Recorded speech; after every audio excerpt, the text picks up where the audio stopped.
क्या आपको पता है कि ये बॉडी जो रोटेट हो रही है ये कैसे हो रही है?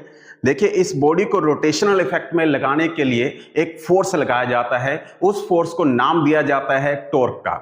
यानी कि टॉर्क क्या होता है? एक ऐसी फिजिकल एजेंसी जो किसी भी बॉडी के अंदर रोटेशनल इफेक्ट को क्रिएट कर सकती है। और वो फिजिकल एजेंसी जो फोर्स लगाती है, वो फोर्स हमेशा एक्सिस ऑफ रोटेशन से जो डिस्टेंस होता है उसके परपेंडिकुलर होती है। यानी कि उस टॉर्क को लिखते हुए आप लोग इस तरह से लिख सकते हैं, या तो आप डिस्टेंस को परपेंडिकुलर ले लीजिए या फिर आप फोर्स को परपेंडिकुलर ले लीजिए, तो आप लोग टॉर्क को इस तरह से डोनेट कर सकते हैं। इसके साथ साथ आप लोग आर एफ साइन थीटा की फॉर्म में अगर लिखना चाहें, क्योंकि एक वेक्टर क्वांटिटी इसको माना जाता है, तो आप लोग आर वेक्टर और एफ वेक्टर का क्रॉस प्रोडक्ट भी इसको शो कर सकते हैं। तो ये है टॉर्क, जो एक्सेल वेक्टर भी होता है। यानी कि ये क्लॉकवाइज और एंटी क्लॉकवाइज दोनों तरह से देखा जाता है। क्योंकि एक वेक्टर क्वांटिटी है तो डायरेक्शन देखने के लिए हम लोग राइट हैंड थंब रूल का यूज करते हैं। मान लीजिए कि ये नट को हम लोग खोलने की कोशिश कर रहे हैं, इस पर हम लोग क्लॉकवाइज टॉर्क निकालेंगे और इस पर जो फोर्स लगाया गया है, मान लीजिए ये F है और नट से एक्सिस से लेकर यहां तक का डिस्टेंस अगर R है, तो इसकी डायरेक्शन कैसे देखी जाएगी?